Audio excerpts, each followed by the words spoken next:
because their brains are the size of a walnut, and although they can feel pain, they can't really understand what's happening. Yo, that's actually so sad, bro. They're so dumb. What's good, y'all? Welcome back to Live Fam. Gang. Now today, bro, we got Hoodie Guy, bro. Now shout out Hoodie Guy. We actually reacted to him in the past, and one comment that I saw you guys make a lot was that supposedly I missed a certain video about the this one right here, the orcas, and you guys were like, bro, you were one video away from watching that, and you guys wanted me to watch it so bad. And also, I already planned to come back to this channel because, like you guys know, I love like these fact-telling channels and stuff, especially when it comes to animals or pretty much anything. You know what I'm saying? I love learning about things. So we're gonna check this guy out and resume at that orca video so we can see how crazy that was. But without further ado, make sure to grab your popcorn and let's see.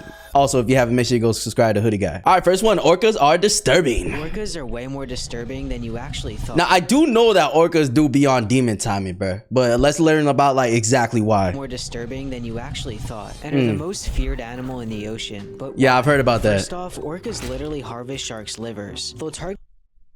My nigga, they harvest who? Livers? Are we dead at? Yo.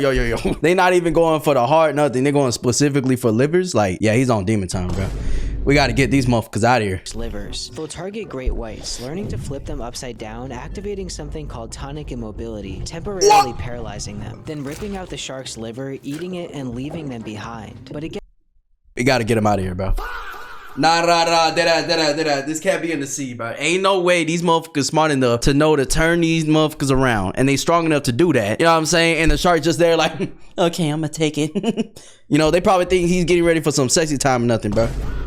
Or something. Like, nah, bro, that's not what's happening, bro. You finna steal your liver. But it gets worse, as orcas torture seals for fun, playing a game where they'll take turns going up to seals and launching them with their tails. I've heard about this one. I can't remember what video I watched where I know they do this. Reaching up to 50 feet high, constantly throwing the seal over and over until it finally dies and eating it. Wow. Even more horrible, when penguins are resting on icebergs, the orcas will group up and swim together to create giant waves, knocking them off the ice, letting it crawl back up and knocking it down over and over. Continue. So these motherfuckers, they just be playing with people's lives, bro.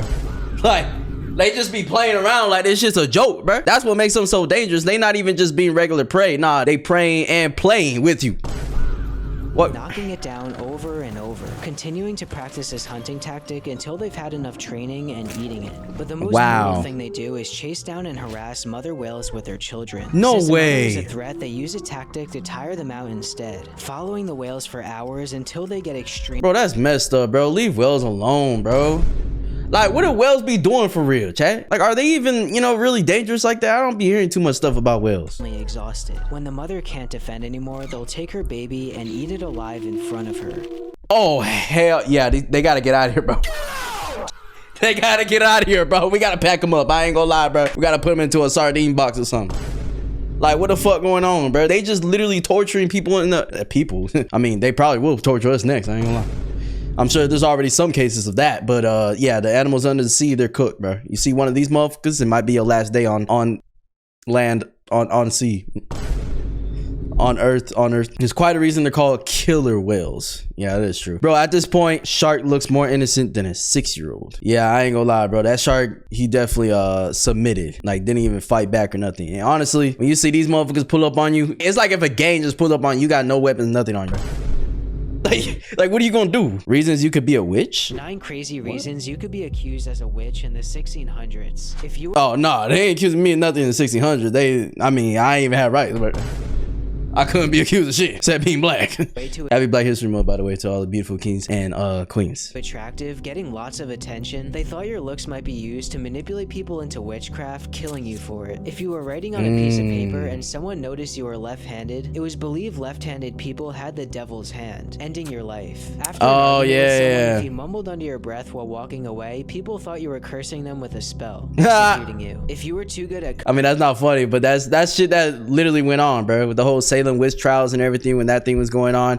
Yeah, you could literally accuse someone of being a witch. There's actually a skit that we watched. Oh, who did we watch, chat? Was it My Senpai or something? It was a woman that we watched. Oh my gosh, I can't remember. But they made a joke about that. You know what I'm saying? Like how it was with women back then, and anytime they argued or something, they just accuse them of being a witch or whatever, even though they weren't. They were just like mad at them and to get them killed, like for covering up for something. So yeah, I'm pretty sure stuff was going on like that back then. I mean, hey, humans, we're our worst enemies if you think about it, straight up. You were cursing them with a spell, executing you. Like, we're the most evil thing. Oh my gosh, bro. Executing you. If you were too good at cooking and baking, making better tasting food than your neighbors, they thought you used bewitched ingredients to make your food too enjoyable. Are we dead ass? How about learn some seasoning, nigga? Fuck you talk. Bro, oh my gosh, bro. Some people will be thinking their food is so good. You know what I'm saying? Like, yeah, your husband might glaze you a little bit, but yeah, you go out to the real world, share your food with others. That's how you know if it's good or not. And yes, not everybody's gonna like something. That doesn't mean that, you know, objectively it's bad. But sometimes you, come on, bro. You can tell when your food just bad, bro. Like, give it to a couple people, a couple seasoned people, and let them know if it's good or not, bro. Like, without being picky or nothing. And some people food just ass. It is what it is. Like, and you telling me they trying to kill people over that shit? Like, you genuinely cook better than me, so you're a witch. You have to be. There's no way I'm this bad at cooking. There's no way. My husband, Jimothy Johnson Jr., told me that my bread was so good the other night. Shut your bitch ass up. Make your food too enjoyable, torturing you to death. If you had a large birthmark, freckles, or moles, you'd be labeled as having the witch's mark. That's insane, bro. Chat, I literally have marks on this side of my face. Wait, let me see if you guys can see. But I have like 1, 2, and then I think there's like 3 right here. But bro, so I'm a witch, bro? Shut your ugly ass up. Drowning you alive. If someone saw you in their I didn't mean to press the boom button again, my bad. drowning you alive. If someone saw you in their dream, it was believed the person they saw is a witch using spiritual powers to invade your mind. Oh burning my you at the gosh. stake. If you were never in a relationship or weren't married, people might think you were overly independent, trying to hide something, taking your life. If you loved animals and had a lot of pets, they thought you used them as a vessel to transform into and spread your witchcraft, killing you and your pets. So this was basically the start of like conspiracy theories, pretty much, bro. I mean, I'm sure they've existed before this, but this was like the most dangerous form of conspiring theories because, dude, you could literally get people killed because you saw them in your goddamn dream, bro. Oh my god, that person walks with a little limp in his walk. It can't be because his leg might be broken or something. The witch might have clapped his cheeks and that means he's a witch now. Like, bro, shut your ugly ass up, bro. Timothy Johnson III? To transform into and spread your witchcraft, killing you and your pets. That's crazy, bro. Like, bro, us humans, we're just stupid. I ain't gonna lie. Would you have been accused? Definitely. She can walk better than me. She's a witch. Literally, bro. So basically existing. Yep. If you exist in a way that's not approved by some random ass nigga or he randomly dreams about you, you're cooked. Like, that's how it was. You know what I'm saying? I own a pencil. That's a magic rod in disguise. That's a witch. Yo, deadass, bro. You couldn't even go to school. You bring a notebook and you write too much in that bit, you over, bro. You writing spells. Totally not your vocab that your teacher told you to write 5 times in a row. But no, because you're writing 5 times in a row the same word. Oh my god, are you trying to start a spell? People who survived the impossible. There are 3 people who survived unsurvivable things. First, in the early 1800s, explorer Hugh Glass was ripped to pieces. What was his name again? Explorer Hugh Glass. Oh. I'm sorry. Wait. I thought... Yo. I thought it was that like huge ass, like that name. Was ripped to pieces by a grizzly bear. Okay, my bad. His leg was shattered, scalp torn off, punctured throat, and gashes everywhere. Damn. Having no hope, his friends took his gear and left him behind to die. But for real? They didn't even check if he was conscious or nothing? He didn't, crawling over 200 miles in the deadly wilderness. 200? Eating bugs, berries, and roots to survive. And wow. After 6 months of crawling, he reached civilization and lived. Next in 1940. Yo, that's actually fucking insane, bro. And it just goes to show like how crazy our bodies are, bro, and how much it can really withstand. You know what I'm saying? Especially when it comes to external things like getting bitten and cut and all that shit. Like obviously, if you don't hit a crucial internal organ or something, then there's a good chance you could live, bro. Like there's people that got shot in the head and stuff, bro, and still live. Like I feel like you just gotta really get lucky that things don't end up a certain way or bullet doesn't end up, you know, at your brain or at a functional part. I don't know, but it's crazy how much our bodies can withstand, bro. He reached civilization and lived. Next in 1945, a man named Stamu was on a business trip when one of the largest bombs in history hit 2 miles away from him in Hiroshima, launching him into the ground, causing serious burns, temporary blindness, and ruptured eardrums. But survived, going back home to Nagasaki to work again. While describing how he survived to his boss, another atomic bomb dropped. Are you serious? And luckily surviving once more. Finally, that's gotta be the most traumatizing shit ever, bro. Holy shit. Like, you see a bomb 2 miles away, you know what I'm saying, get seriously hurt by that, and then all of a sudden you talking to somebody about it, and then another bomb goes off. Yo, at that point you're like, okay, all right, life, you just want to take me away, don't you? Surviving once more. Finally, in 1972, while a flight attendant named Vesna was on a plane ride, a briefcase bomb suddenly exploded, launching her out of the plane. Everyone else on the plane died, while Vesna fell strapped to her seat over 33,000 feet into a snowy hillside, breaking nearly every bone in her body, but survived and lived a normal life after. These ain't nothing normal about that, but yeah, that's definitely a blessing, bro. Holy, yeah, all 3 of these very, very likely chance of survival, but you know what I'm saying, that's, oh my gosh, a bomb going off, that's like one of my like worst fears, chat. It's like a bomb going off, like a big one, because it's like, I feel like that shit be going off, and you know, it's like a delayed explosion, like how we hear it or whatever, and then it's just like it could just wipe your ass out. Like, there's nothing you can do about it. If you in a certain radius, it's cooked. The rarest thing in the universe. I don't think you understand how rare your existence actually is. Because you being alive right now is pretty much statistically impossible. To give you perspective, there's been over 100... Yeah, chat, we was in that spermie going like these, you know what I'm saying? Never mind. 100 billion people who ever lived on Earth. But this number is nothing compared to how many people could have ever lived. Because if you were to add up all the possible combinations of your DNA, the number would be so astronomically large you couldn't even read it. But somehow, that makes sense. Infinite versions of your DNA, you were born. Not only that, even including thousands of years of all of your ancestors' actions and DNA, which led to you existing. If you didn't meet that specific person, make a specific life choice, or even make the tiniest decision ever, you would never exist today. Facts, bro. Increasing the chances of you being born to an unfathomable number, making your life one of the rarest things in the entire universe. Dude, I mean, shit, I had to not even pause that once because this was beautiful, but yeah, just, you know, I mean, obviously, I feel like if you have common sense, bro, and you could think critically, we know that there's low chances of being on this earth, being living right now. That's why, you know what I'm saying, I believe that you got to make the most out of life while you're here and stuff. And I know everybody's situation is different, whatever, but just the fact that you woke up today, the fact that you're existing, the fact that, you know, you most likely have a roof over your head and stuff, and just in a situation where you're just okay, you know, your health is good, everything, you just gotta like count your lucky stars, bro, because we literally are lucky stars, bro. If you think about it, we're hella lucky, bro. Go thank your daddy for clapping your mom cheeks, bro. Why Pompeii was horrifying? The Pompeii eruption was way more horrifying than you thought, and was far worse than what you learned. But why? First off, you would have zero warning signs. Now, I remember learning about this in school, whatever, but I definitely forgot everything, so this is gonna refresh. Than you thought, and was far worse than what you learned. But why? First off, you would have zero warning signs. At the time, the city of Pompeii had no idea they were living next to one of the deadliest volcanoes in the world. It's so crazy to think about because nowadays, like, we get, you know, warnings because of our technology and stuff. It's like back then, bro, something happened, earthquake was coming, anything was coming, like it's cooked. Like, you just have to hope it doesn't.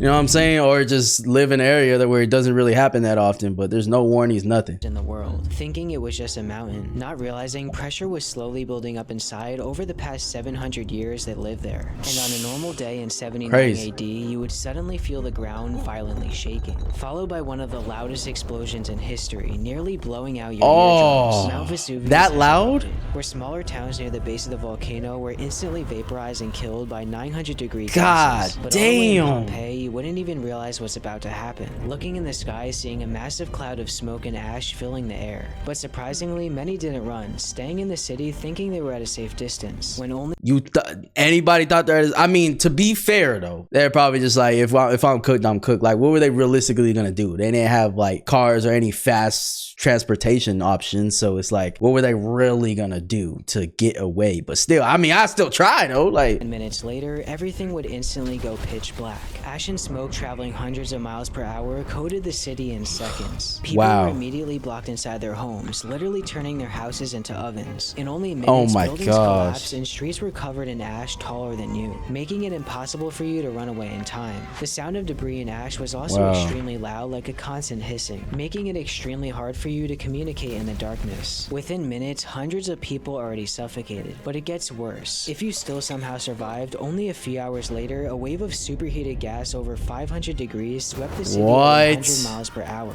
Even if you were safe inside your home, you would instantly start choking on the air and suffocate from burning hot gas in your lungs. That's the thing. It's like you're you're fucked either way, bro. By just either getting instantly vaporized if you're outside, and if you're inside a house, you know what I'm saying, from all the ash and the air quality and stuff, you're gonna die from that. There was just so many ways to die. There was no escape from it. You know what I'm saying? If you're in the ash too, you could be stuck in there, and it's just gonna be so extremely hot that it's just impossible to habitat in. Where in a matter of one day, the entire city of Pompeii and all areas in the region were gone, taking the lives of over 16,000 people. God damn, bro. Yeah, I remember it was, you know, one of the most devastating occurrences in history for sure. But whoo, see, hearing in this detail is crazy. Volcanoes are natural versions of nukes. Yeah. If you think about it, that's pretty much what it is, bro. For those who don't know, this is Mount Vesuvius, which was the only one who is with Pompeii. Also, this volcano's type is stratovolcano. Peoples of Pompeii city think that it was just a beautiful mountain, but they are wrong. This is not louder than Krakatoa. When it erupts, Mount Vesuvius will release many toxic gas traveling all the Pompeii city. Yeah, this is crazy, bro. I definitely want to read more up on that. The invincible fish. Have you ever wondered why everyone hates the sunfish and often call them the world's most useless animal? What's that mouth do though? Well, first off, they can barely even swim. Unlike most fish, they have something called a clavis, which is basically just a stub instead of a tail fin, making it extremely hard. Bro got no butt. It's a stub instead of a tail fin, making it extremely hard to move around, often causing them to get stuck on the surface of the water and cooking to death from the sun, or aimlessly floating around, unable to turn. But they get weirder. They're entirely...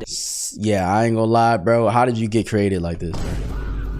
It's just an unlucky draw or something, because you just floating around like a damn particle. Like around, unable to turn. But they get weirder. What? They're entirely defenseless. Where predators will attack yeah, and you take think? bites of them, but they'll just keep swimming because they're...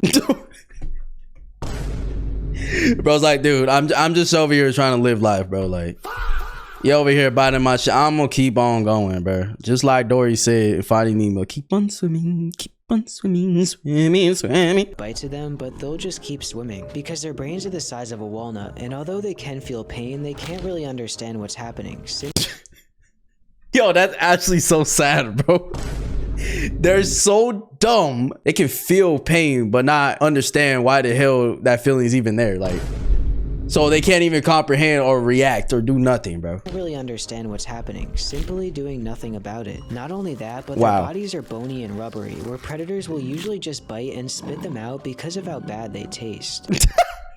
Yo. Even fishermen don't bother catching them either, as the only thing that's eating them is parasites. Sunfish typically have over 40 different species of parasites living on their bodies. That makes sense. Being so infested, seagulls will land on them just to eat them off. On top of that, their mouths are permanently open due to their odd bone structure, unable to fully close it, surviving by simply floating around, hoping something drifts into their mouth like plankton or jellyfish. But despite all of this, so he just does nothing. Like, it just strolls through like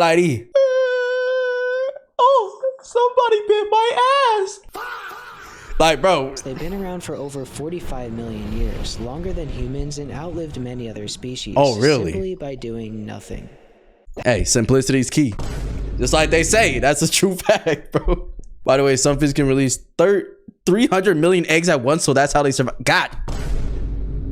What kind of fucking they be doing? Animals with brutal lives after birth. These are 4 animals that have the most brutal start to life after birth. First Penguins? off, sea turtles. You hatch from an egg and are immediately thrown into chaos. Yo, that is true, bro. Them seagulls be relentless. Crawl over 100 feet through scorching hot sand, trying to get to the water before getting eaten alive. God damn. Seagulls and tons of other predators will attack and eat you before you even have a chance at life, having a 1 in 1,000 odds of survival. Even more brutal, the praying mantis. As soon as you're born, you crawl out of an egg case surrounded by hundreds of other baby mantis, entering a hardening stage, frozen in place, unable to move, alongside hundreds of your starving siblings. I wonder, suddenly, wait, after what? an hour of waiting, all of your bodies will be ready at once, putting you in the middle of a free-for-all war, eating each other alive and fighting. Oh, so they just be fighting, eating each other. I mean, it kind of makes sense, bro. They're not able to move for that long. I'm sure they're getting hungry and stuff, and they have no sense of direction on what to do. So they're just like, oh, I guess we'll eat ourselves. It's the best option here, huh? Each other alive and fighting for food, where only about 10 or 20 will survive. Even worse, the Galapagos marine iguana. As soon as you hatch, you crawl from the ground and realize that you're born on a snake-infested island, where dozens of racer snakes will instantly begin to chase you at full speed. Why the hell they call racer snakes, bro? You sure they didn't mean to say racist? Cause this iguana's black. No, I'm just kidding. But for real, like racer snake, does that mean they be racing to you? They fast as shit? Cause if that's the case, I'm never stepping near them. Racer snakes will instantly begin to chase you at full speed just after surfacing, needing to immediately learn how to run and survive over 100 feet to safety, often getting bit and fighting off piles of snakes ambushing you out of nowhere, having a 1 in 20 chance of survival. But that's crazy. Imagine just being born straight out the womb. You gotta fight already, bro. Like, yes, the world's gonna be hard regardless, but right off the dome, bro? Survival. But worst of all, the wildebeest. You're born directly in the middle of an active herd and are surrounded by predators, where you literally have to learn how to run and stand within only 5 to 10 minutes. Wow. And if you can't figure out how to run in that short time period, your life is already over, where you'll usually get trampled and left behind with no protection, being eaten alive by predators. That's insane. So they just don't even try carrying them or nothing. Just straight up. You can't walk? Fuck it. We out of here.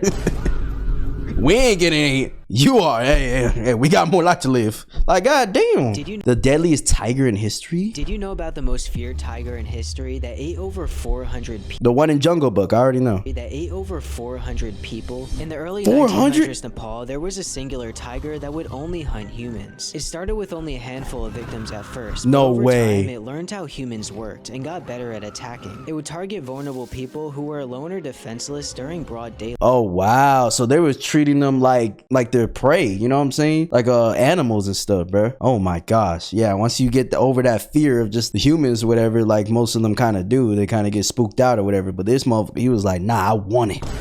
I want all the smoke.